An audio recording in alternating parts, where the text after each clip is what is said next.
Welcome to Thriver TV, the place to break free from narcissistic abuse with quantum tools and understandings.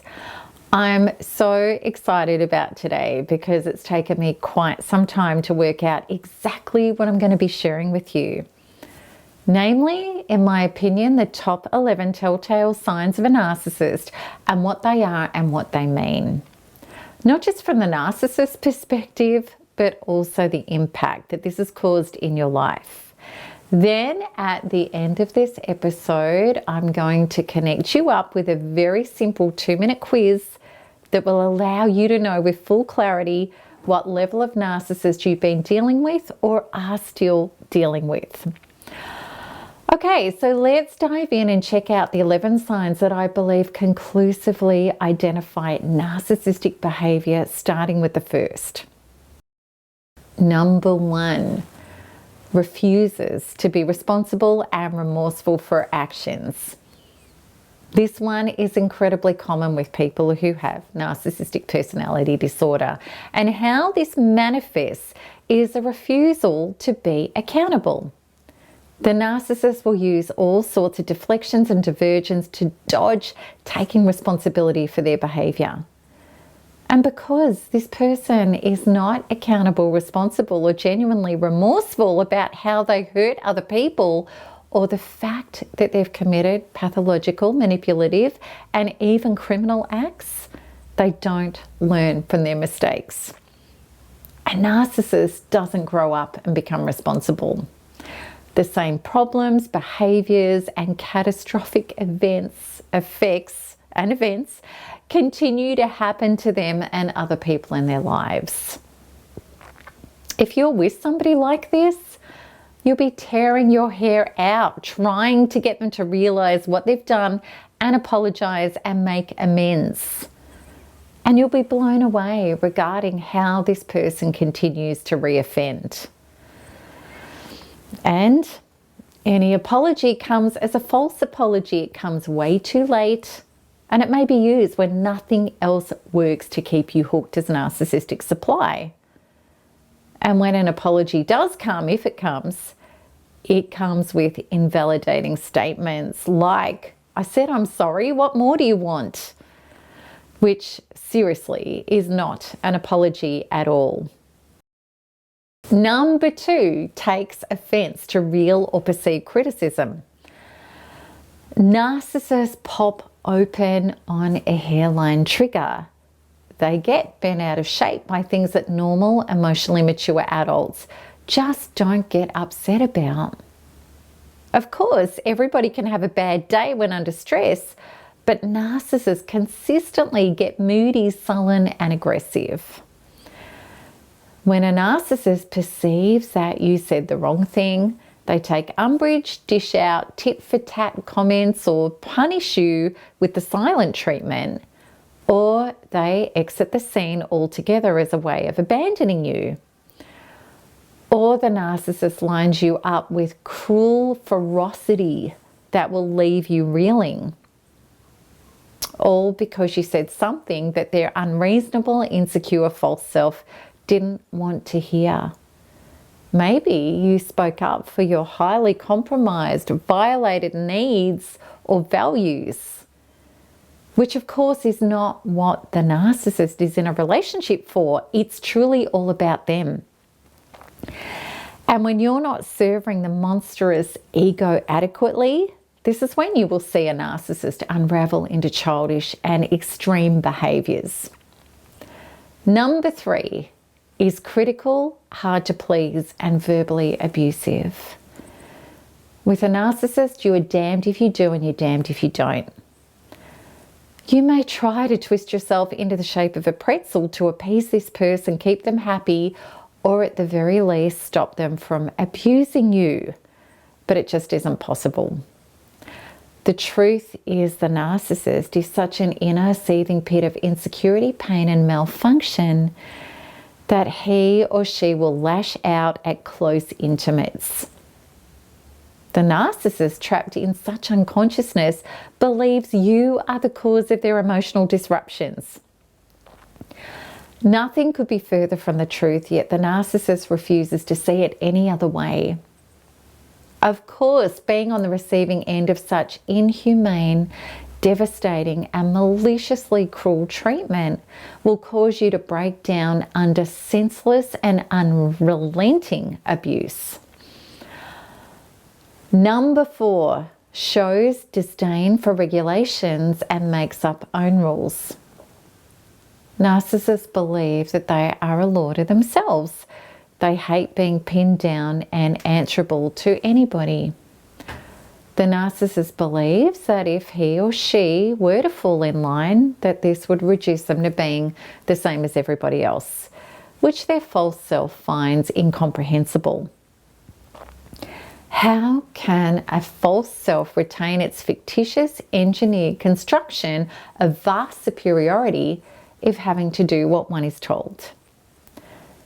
Narcissists regularly flaunt their own way of doing things. They break the rules. They tell people what they want to hear and then do the exact opposite.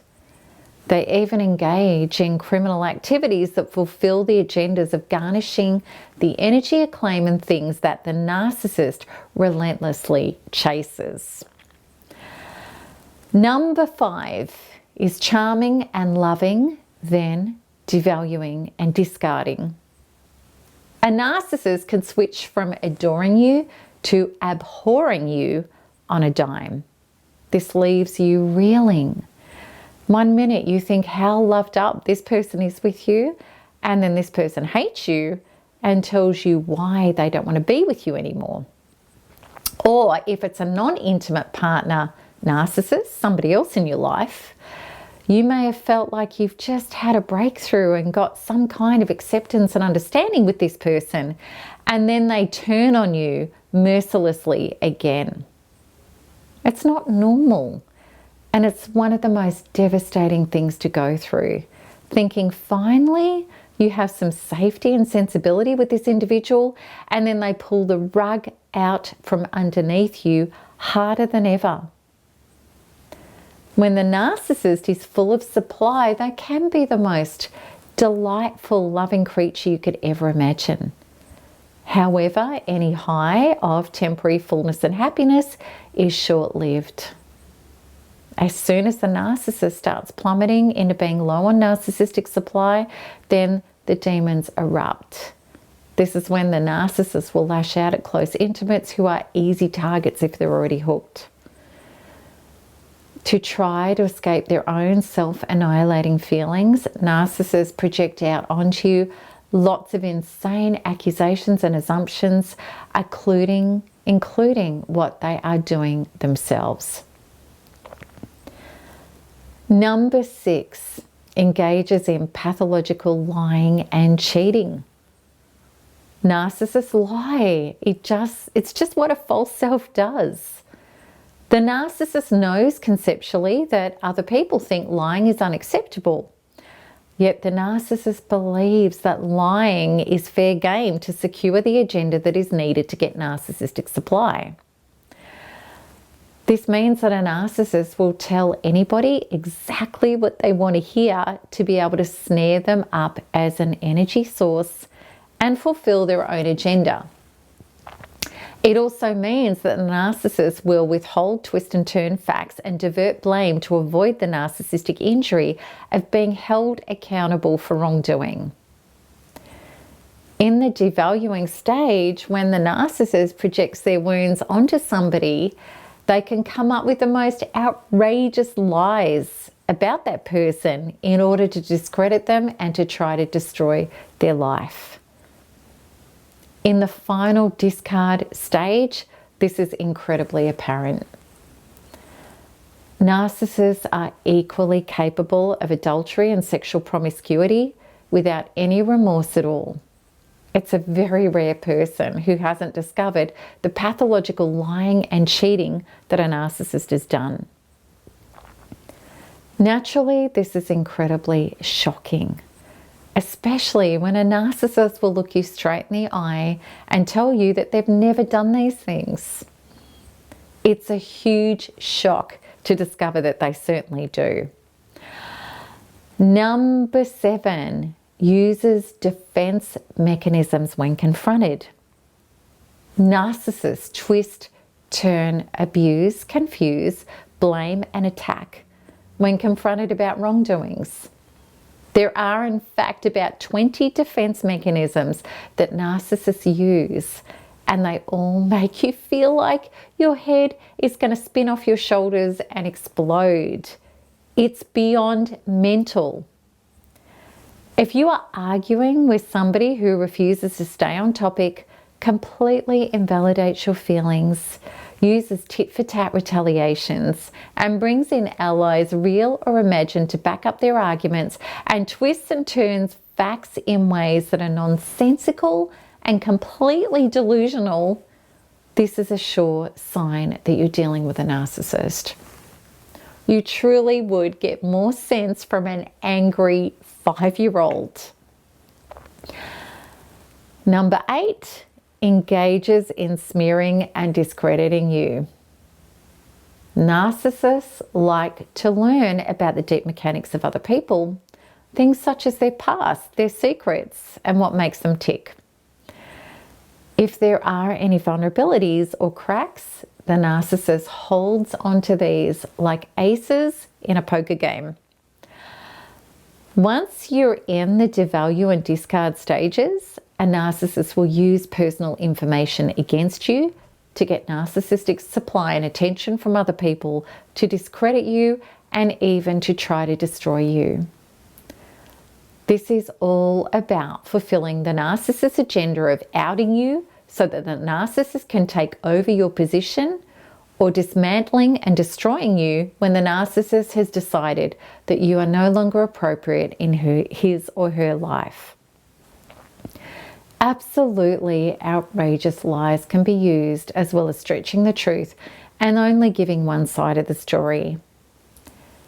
Anything that you have said or done in retaliation can and will be used against you, making you out to be the crazy or unstable one. Okay, number 9, glorifies achievements and self. Narcissists talk about the glory days, meaning any of their past notable achievements, real or fabricated. It's the same stories over and over and over about how wonderful, incredible, or special they are.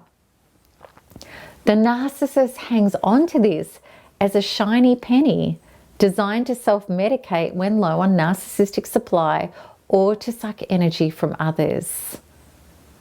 Narcissists also take over conversations. They are terrible listeners, are not interested in your life at all, and can't wait to butt in and switch the conversation back to themselves.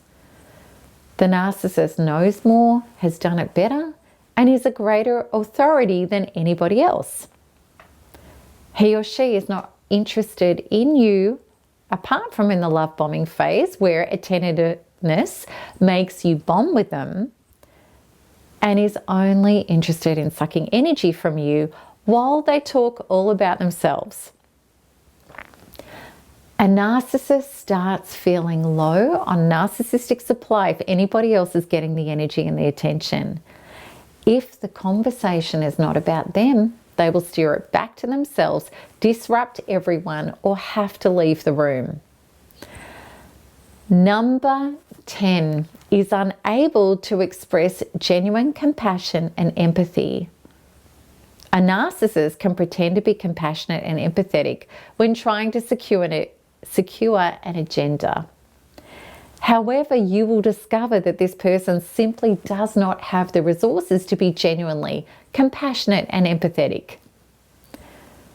A narcissist will regularly step on people's toes without having the filter to even realize that they've done so, and then are totally void of any compassion or empathy afterwards. People are objects to a narcissist. They're not real individuals. As far as the narcissist is concerned, people are there to serve him or her and are not valid in any other way. A narcissist may dissolve into a show of incredible compassion and empathy when you're walking out the door, you've had enough, and the narcissist is terrified about losing you as narcissistic supply. But if you succumb and fall back into the narcissist's arms, things before long will be back to normal. In fact, even worse than ever. Number 11, the last one, is capable of atrocious behaviour that damages people and their resources. Speaking of having to lash out and hurt you, narcissists do this all the time, either purposefully or inadvertently. It's purposeful when the narcissist has decided that you have not appeased the false self adequately. How dare you not grovel, succumb, or jump over higher and higher hoops to serve his or her majesty? If you try to do things your own way, then the narcissist will take massive umbrage. As far as the narcissist is concerned, you need to pay for this with a level of maliciousness that certainly doesn't match the supposed crime. The narcissist's punishment is inadvertent when the narcissist is simply going about the business of being a narcissist, which means nobody else figures in the equation. If there's a few corpses thrown into the gutters along the way, so be it. This means taking what is yours and using it to feed themselves. Everything is up for grabs, including your sanity, body, health, life force, time, months, years, decades, resources, money, and contacts. So, these 11 signs are serious. And I know that if you are dealing with a narcissist in your life, as you watch this episode, you will relate to so much of it, because this is the stuff that narcissists do. These understandings quite possibly go much further than the usual criteria that the general public may know about, or even the psychological community talks about. I believe it is crucial that you understand what you have really been going through. Okay, so now the exciting part is you can get to the bottom of all of this. The really true answers regarding the level of narcissism that you're dealing with. Is it mild? Is it moderate? Or is it really, really extreme? As a result of taking this quick quiz, you will get your answer. So all you need to do is go to the link that appears at the top right of this video and fill the quiz out. It's really simple. And I've also put the link with this video, and you can also find it on the blog. Then after you complete this quiz, you will also receive not only the answer to your quiz, but a 7-day Narcissist Freedom Guide, which will come every day straight to your email. And what this guide is cutting edge information tailored specifically for your situation regarding whether you're dealing with an intimate partner, a family member, or another type of narcissist, as well as the level of narcissism that you're dealing with. It's some of my best information condensed down into a powerful 7-day series. And it comes with the quiz results, and it's all completely free, and it carries no obligation whatsoever. And please know that you can unsubscribe at any time. So I hope that you enjoyed this episode and that it's enlightened you a lot. All right, so I invite you to go to the quiz. It's only going to take you a couple of minutes, and it's going to give you so much needed clarity with what you're dealing with or have dealt with. And as always, I look forward to answering your comments and your questions below. And I really hope you enjoy the quiz. So until next time, keep smiling, keep healing, and keep thriving, because there's nothing else to do. Lots of love. Bye-bye.